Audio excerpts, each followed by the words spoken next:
lorsque nous faisons l'expérience de la vie de Dieu, nous faisons aussi également l'expérience de la connaissance de Dieu. Beaucoup de personnes viennent à l'église non point pour expérimenter un réveil, mais pour dormir. L'église n'est pas le rassemblement d'hommes et de femmes qui sont en train de fuir la terre pour aller au ciel. L'église est le rassemblement des élus de Dieu avec le mandat d'amener la réalité de Christ dans leur génération. Qui que vous soyez, vous êtes tous appelés à passer par une vallée pour atteindre le sommet de votre manifestation. La vallée, dans sa symbolique prophétique, est la représentation du lieu de préparation. Il y a des saisons par lesquelles Dieu permet que nous puissions passer. Souvent, ce sont des saisons marquées par l'adversité, certaines solitudes, certaines afflictions. Et c'est pour nous équiper, briser des choses en nous qui limitent notre capacité à manifester sa divinité. Qui que vous soyez, vous êtes appelés à passer par la nuit. Un des passages obligatoires pour découvrir qui est Dieu et qui nous sommes en Dieu, c'est de passer par une saison qu'on appelle la nuit. C'est une saison où Dieu nous soumet à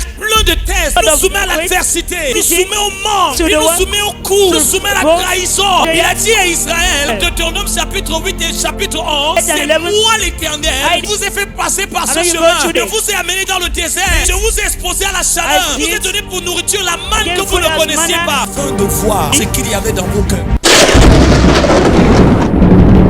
Le grand est le niveau auquel Dieu vous amène. Le grand sera l'adversité à laquelle il va vous préparer. Si vous n'avez pas la capacité de vaincre vos propres géants, serez-vous capable de livrer les autres de leurs géants? Jamais Dieu n'envoie dans une génération un homme qui n'a pas d'abord été caché avec lui. Dans un processus de cachet, il se soumet à des challenges, des choses qui semblent être contre lui, mais qui ont pourtant pour objectif de révéler qu'il y a quelque chose en lui qui est plus fort que ce qu'il affronte. Dieu ne te soumet pas à l'épreuve pour que l'épreuve t'enterre, mais pour que tu aies la preuve que tu es invincible, que tu es indestructible, que tu es inarrêtable. Il y a quelque chose en toi qui vient de lui, qui porte ses caractéristiques et que rien ne peut empêcher et arrêter. Personne n'écrira l'histoire de ta place. Tu n'as pas été créé pour raconter l'histoire de ta vie, mais pour l'écrire. Lorsque tu acceptes le challenge, le test, Dieu te donne la force.